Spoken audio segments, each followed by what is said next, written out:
Hi folks, this is Rose from In Rose's Garden, and today I'm substituting for Randy Brown of Thunderhorse Descendant on working on our Missing Link book. Randy is taking a little time off because she's got family visiting, so hopefully they'll have a really good time when they're together. So anyway, this is our book, The Missing Link. We're going to be working on the little orbits link on pages 42 and 43. Let's get turned down and we'll start working on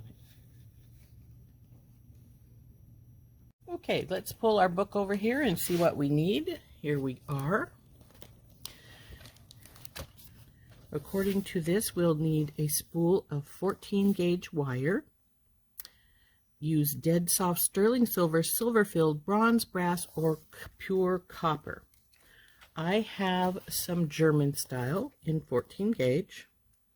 I always put the little tag on here when I open the package so I don't have to try and figure out what the size is later.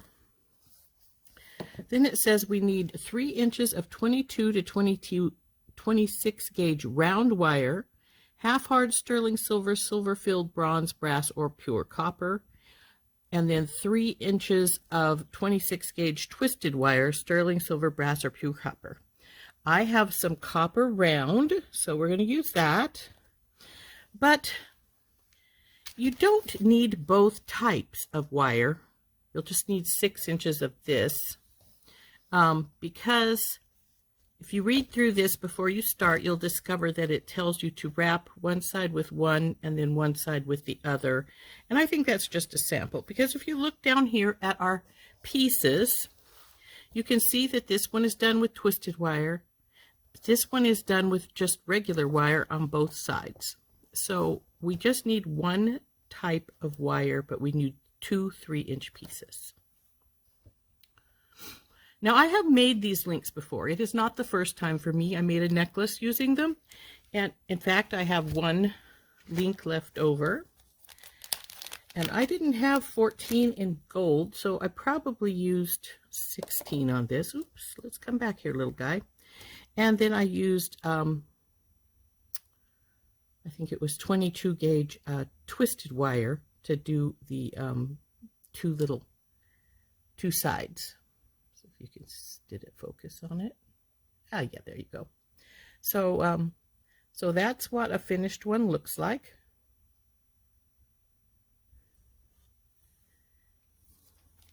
So we'll put it back in its little bag. I had one left from the necklace I made, which is incidentally the necklace I have on. Let me pull it off and show it to you a little bit.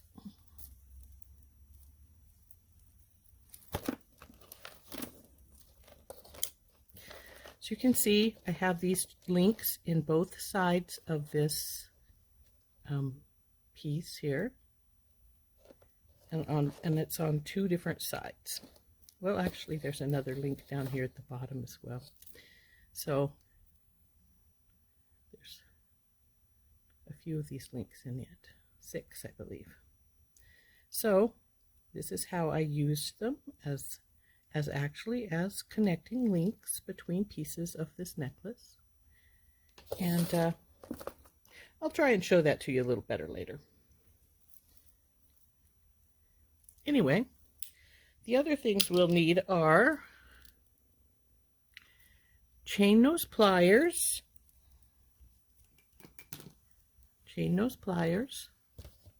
flat nose pliers, there's the flat nose, flush cutters, heavy duty. These were my regular beadle-on wire cutters, but I accidentally cut steel wire with them and divoted them up. If you can see it in the blades, there's some notches, so they won't cut regular beading wire anymore. So I use them on this bigger size wire. So a little tip I was going to give you: if you don't have some heavy-duty cutters, if you have a Harbor Freight near you, they sell a flush cutter. This one's pretty nicked up too, because this is the one I normally use on any heavy-duty wire other than memory wire. I have regular memory wire cutters for that. But these flush cutters at Harbor Freight are only, I can't remember, for $3.99 or $4.99, but very cheap. So if you ding them up, you're not likely to care as much, unlike the $40 ones. So anyway, little thing you can do if you wish to. Sharpie. Now where'd that Sharpie go? Sharpie. A chasing hammer. Here's my chasing hammer. A brass stamping hammer. I just have I'm going to use this little ball head for mine. I do have a brass hammer, but texturizing hammers are optional. Brass stamping hammer is optional, and decorative metal stamps are optional. You need a steel bench block. And as far as I'm concerned, these next 3 items are also optional because you're not going to use them. I don't use liver of sulfur, and that's what this is calling for. Liver of sulfur, steel wool, and a rotary tumbler. I don't use any of those things, so as far as I'm concerned, they're optional. And a ruler. So let's put this stuff all aside and get started with step 1. In step 1, it says, working from the wire spool, wrap the 14 gauge wire around a Sharpie to form a jump ring. See page 25. Flush cut the ends of the wire so that the ends meet. Okay, this is a really simple step. And if you want more than one of these rings, you can, at this time, wrap your Sharpie however many rings you want and cut them all rather than doing them one at a time. Makes it easier. So let's get the Sharpie and the wire out and let's do that step. So here's our wire. Here's our Sharpie. I'm thinking I'm going to make some earrings out of mine, so I'm going to make 4. So I'm going to wrap it 4 times. Let's get this out and straight some. Now, as you can see on the end of this wire, it's got like a V notch on it. And that's because when I cut it with the flush cutters, I was cutting for the opposite direction. When you want a flush cut, this is the flush side. This is going to make a V notch on this side. So if you want that flush, put that in. You don't need to put very much in because we just want to square it off and cut that piece off. And let's get rid of the little piece. There we go. And as you can see now, it's flat across that end instead of having that little V notch anymore. So let's wrap this around the Sharpie. Now, I had somebody the other day, I can't remember who it was, suggest that when you're wrapping, put the wire into the groove that's formed when the cap and the pin come together. And that way you can hold it tighter easier. So let's just wrap this around.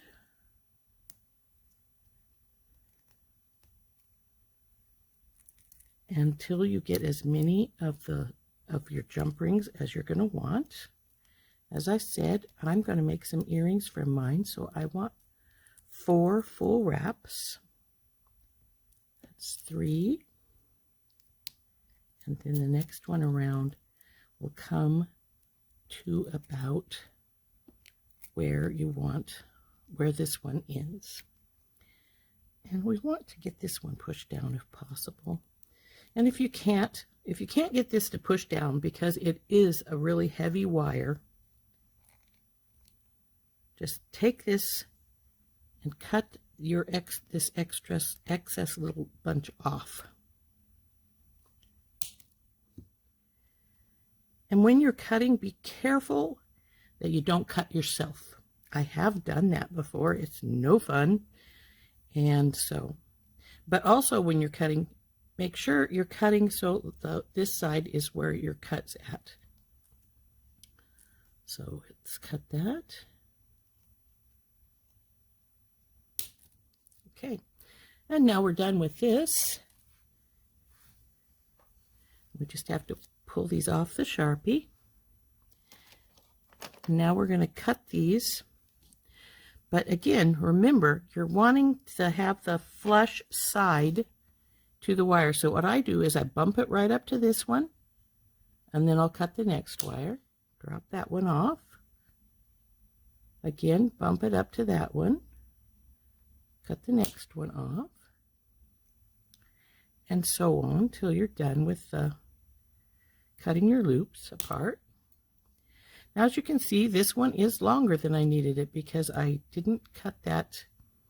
I was cutting it for the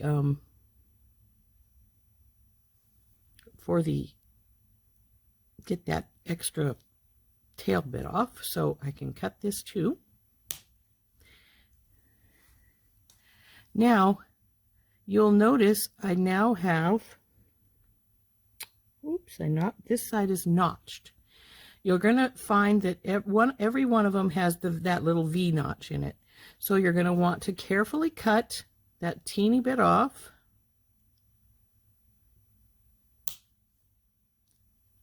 Of each of your rings.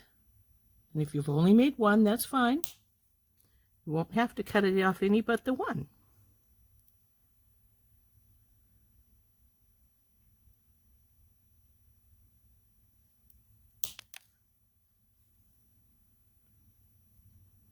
One side will be squared already, as you can see. Now that you've got those cut into a nice jump ring, you'll need to take your pliers and work these loops back together because they are going to pull apart. And when you cut that extra little bit, there will be a little extra bit there. So let's bring our pliers in, and we're going to work these just like you would a regular jump ring that's pulled apart some. Just take either side and grip and then work back and forth until they come together. And you'll know when that happens because they'll make a little scraping sound as they come together. Now this one wants to be a little open, so we're going to work it a little bit more. Okay, this is the one we're working on. I'm going to put these three aside because we don't need I won't need those to show you what we're doing. So we're just going to be working with this one that I have pulled together. So let's get our book back out and see what step 2 is. Okay. Flatten the ring with the chasing hammer on the bench block. If the ring opens from being hammered, reclose the gap with the chain and the flat nose pliers, and hammer with the texturing hammer or decorative stamps and a brass stamping hammer if desired. So let's put this aside, get our block out. Now while I'm showing you this, I can't put this block where I normally do because it's way off to the side, but I was told when I was learning how to do this to put the block, if you can, over one of the legs of your workbench, because that way you've got that extra support and you won't bounce so much like you would on the regular one. Anyway, so here's our ring, chasing hammer. So we will just get this flattened.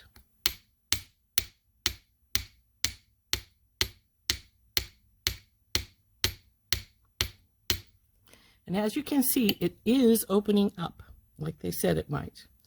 And this also looks to be spreading upward on one side a little bit.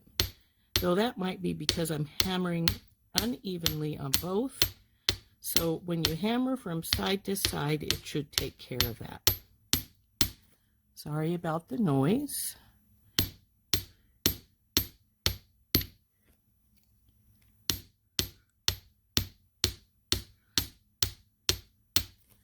When you get it as flat as you want it to be,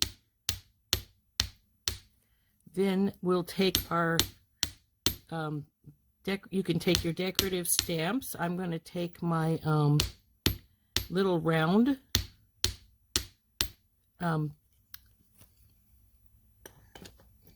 hammer, and I am going to put some little bumps in it.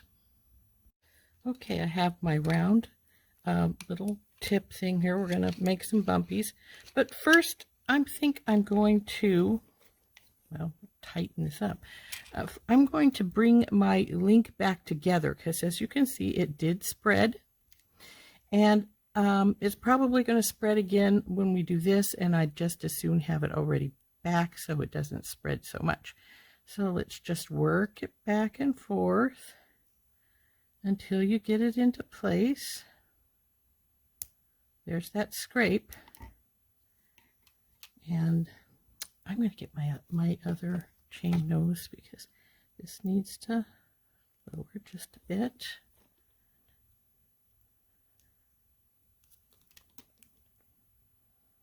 Okay, that's pretty straight. We're going to push it back into place just a little bit more. Your fingers and your fingernails are really good with when you're working with wire. I find I use it a lot. So we pretty much got this back in place, though it wants to be just a touch crooked. See, this wire's bumping up some on this side. There we go. Now back in place. There. Now we're going to hammer some little bumps in it.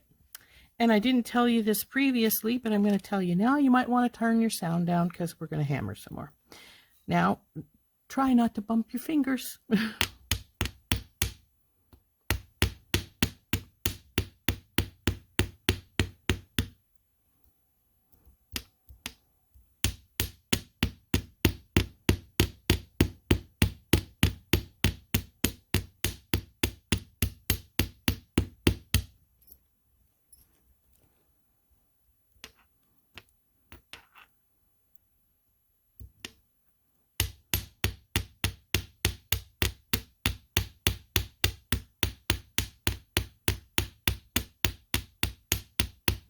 Now, of course, I'm ready to turn her over and make some bumps on the other side so we're consistent.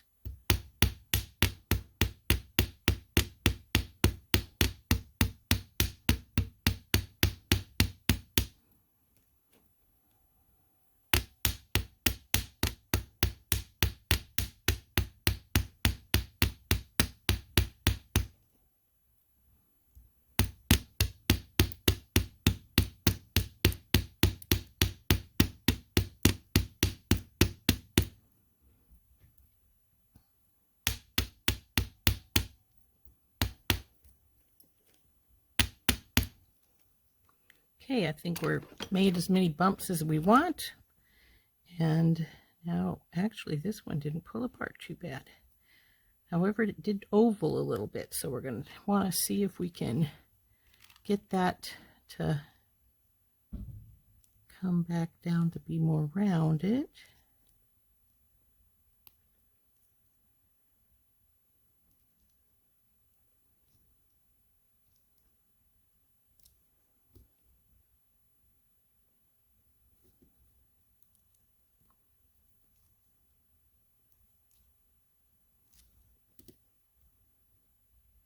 I think that's looking pretty good.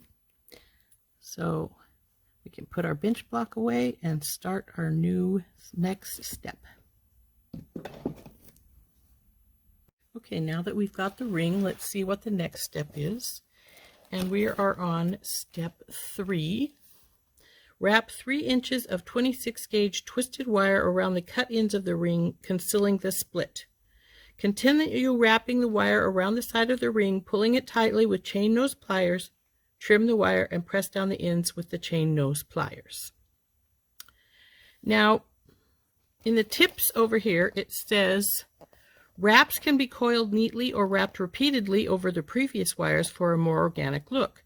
Using contrasting wires is eye-catching and will yield many different styles. Any fine gauge wire can be used in step 3. From 22 to 26 gauge wire, including twisted wire. Now, the Step 3 calls for 26 gauge twisted wire around the cut ends, but the tip says any fine gauge wire can be used in step 3. And so we're going to use a copper wire. That's the copper round. We're not going to use the twisted. And so let's get out our round copper wire, and we'll do that. And incidentally, here's the picture in step 3. Let's see if I can get it to so you can see it. There it is, to wrap the wire around. So let's put the book away and get the copper wire out and start making our wraps. We're going to use this 24 gauge copper wire to wrap because I like the contrast of it with the silver. So we need to get, and besides that, see, the still coppers came out a little bit on the edges when we worked it. So anyway, we're going to get the 3 inches it wants. And frankly, if you feel uncomfortable with 3 inches, cut a little more. It's wire. It doesn't cost a lot. Well, it's starting to cost a lot more than it used to. But it won't hurt anything because you're going to cut off any excess anyway. So I'm going to cut a little bit more than 3 inches. And then we're going to start our wrap.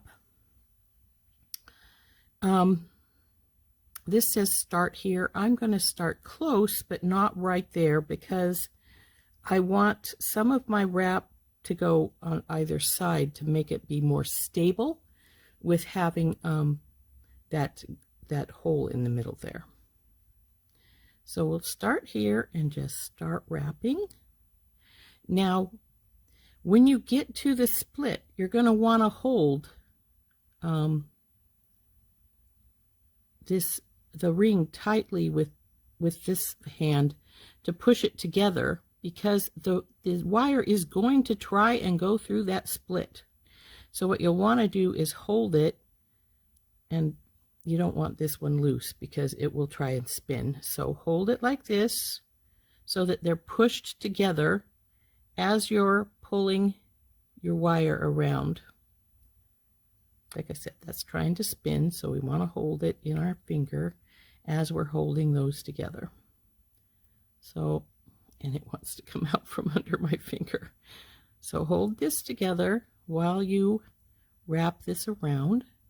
And you can wrap it around. You'll want to be at least 3 or 4 wraps on either side of the split.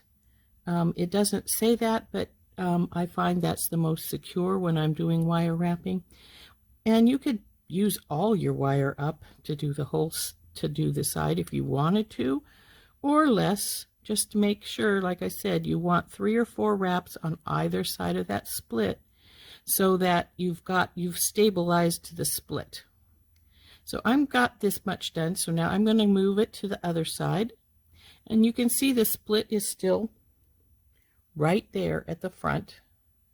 So we got to wrap this one, so we still need to push these together so it can't get through that split, and then just wrap this side up.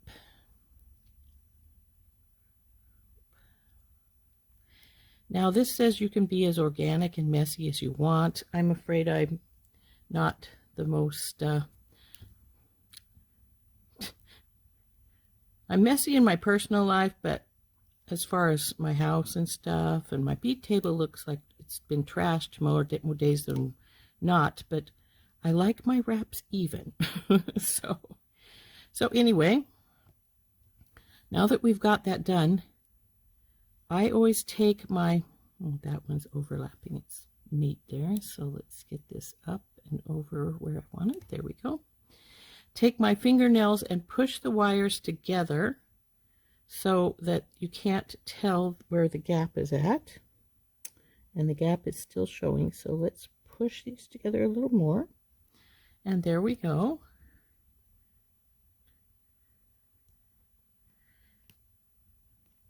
As you can see.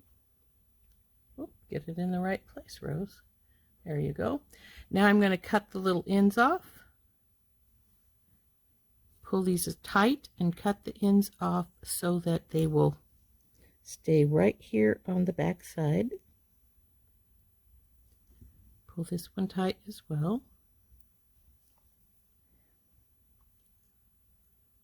Okay, it's up here, so we want it over here.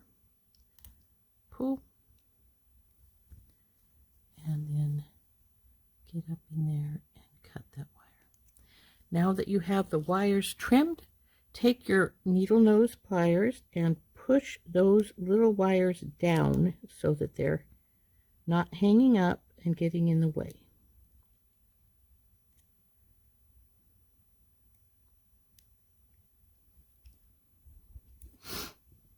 And again, I'm going to use my pliers this time to tighten those circles up so that they're good and tight there on my ring. So this is one side done. Now, if you'll recall from my reading, we're going to do the exact same side, the same thing on the other side to make this. This is closing the link. This one is decorative. So let's get some more wire cut and we'll wrap that other side.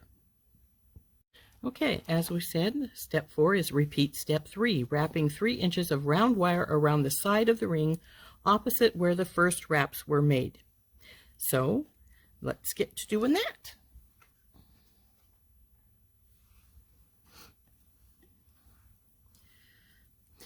So how I generally do this is I take the wire and I estimate about where this would be the middle of it. Now this time you don't have to hold your ring because it is already, the split is already taken care of, so you just wrap it around your ring as many times as you feel that you need to. Now mine are coming apart, so use the fingernails to tighten them up. And if you need to, because when your tails get small, like I did on the other side, you can take your chain nose pliers and take your wire and pull it through for yourself. Makes it much simpler when it gets small when you do that, so that you're not trying to do something that's just doesn't want to happen. So then let's finish this side now, since I've got that one done.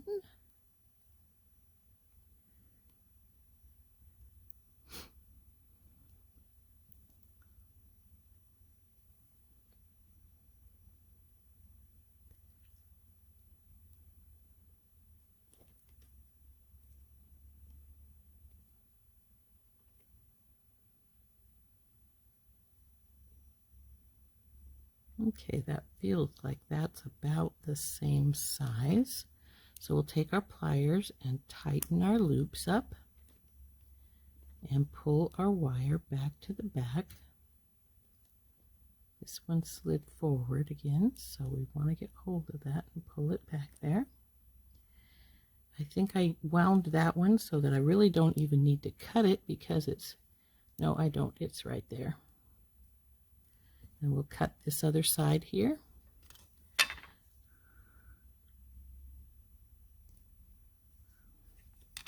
I should have held that, but that was small enough it wasn't going anywhere, so. Oop, I didn't cut enough. It wants to come over to the front still, so pull it back a little bit with your plier and trim just a touch more off. And then bring it back with your plier again and tighten it up.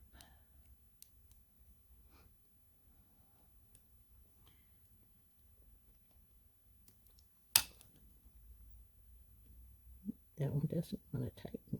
There we go. I have to tell you that sometimes your fingernails are your best friends when you're doing wire work. Just tighten both sides.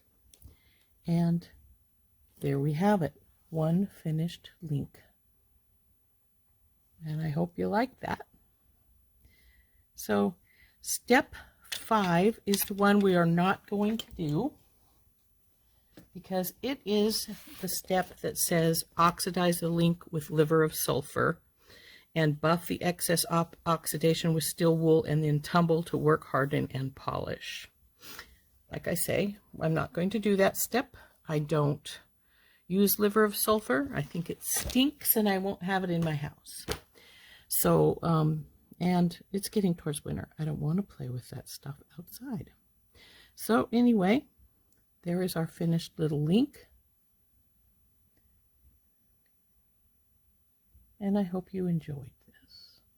Now, I told you I would show you my necklace better, so let's put it down on the mat.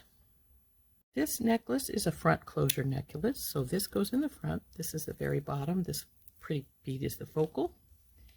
And then, let's see if I can, this is where 2 of the links are linking, these are linking down here.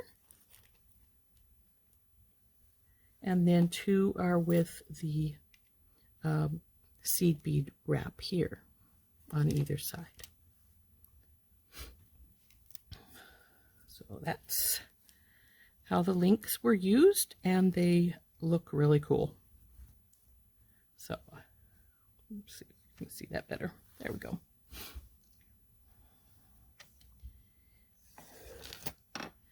So now I am going to make the other 3 links, and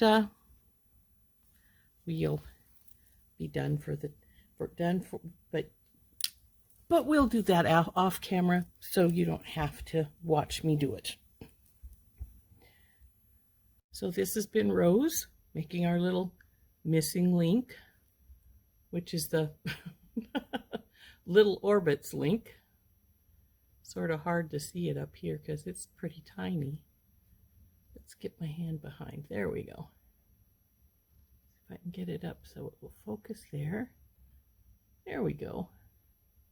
So that's our little orbits link, and they'll work really well. I'm going to make some more of these and link 2 of them together to make a pair of earrings, and maybe I'll show you those later. I'll see you later. This was Rose from In Rose's Garden for Randy Brown of Thunderhorse Descendant. Bye-bye.